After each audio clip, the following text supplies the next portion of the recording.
I know you're very anti-Trump. Let me ask you this question. When you look at the political landscape in America, it seems to me you've got New York, you've got LA, and you have the rest of America. It's very divided, as indeed Britain has been with Brexit, for example.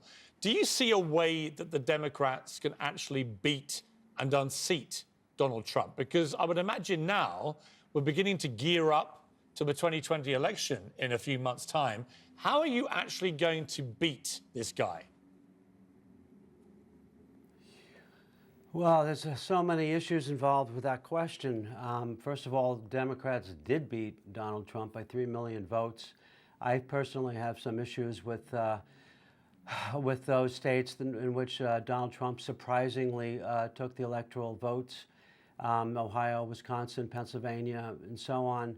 There's so many questions involved. There's an interference in the election. There's the Russian influence.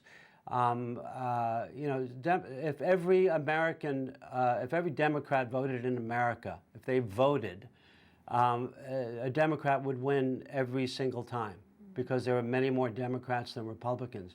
So you have many issues involved. You have voter suppression, which I personally witnessed in North Carolina. I saw 500 people being turned away from early voting in Winston-Salem, North Carolina. You have the Supreme Court just upheld a bill in Ohio that is being called a voter suppression bill.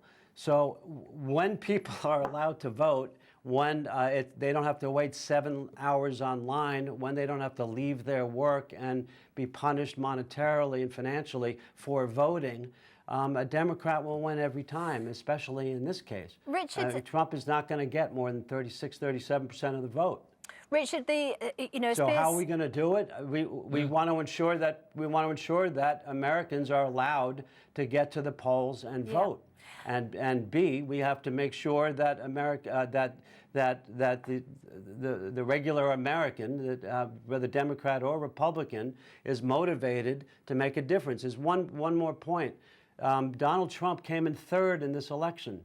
Apathy came in first, Clinton came in second, and Trump came in third. Can I ask about whether attitudes... In my mind, the numbers are there for him to lose. Have attitudes to Donald Trump changed? Over here, Brexit has been such a massively divisive issue, and there is barely any unity over it still now.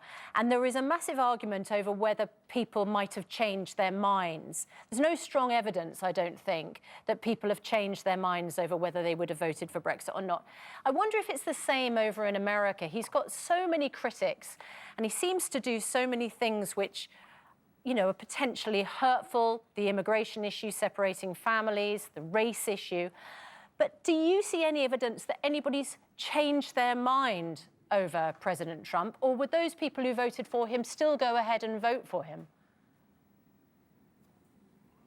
I don't think his numbers are going to change that much. Again, 35 to 36% of this country will probably vote for him again, like they did the last time.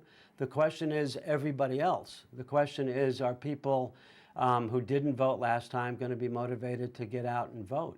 36% is not a lot. Let me make this point. The people in New York voted against Trump by 87%, okay? Why is that? Because we know who the man is, and we've known it for 35, 40 years. The reason why he infuriates us is because we've seen him steal, we've seen him plunder the city, we've seen him do business with Russian oligarchs that kicked up real estate prices in New York and made it unaffordable for New Yorkers. We've seen him cheat contractors. We've seen him call the New York Post and pretend to be another person so that he could brag about the women that Donald Trump has slept with. This was himself pretending to be someone else. We know who the man is. He's a fraud, and he is a crook. And he's been in bed with Russian oligarchs since the 1990s. So, he's in love with the oligarchs. Why is he in love with Putin? Because Putin is the #1 oligarch. He's the #1 gangster, and that's the way Trump likes to do business. Okay, let's go to... So why does he infuriate us? Because he makes us feel like we're losing our country. He's delegitimizing the courts, the electoral process, the Department of Justice, and he's attacking the very pillars of of what we thought was a great experiment in this democracy over the last 200 years. And he's reversing all the progress that we made in the 20th century.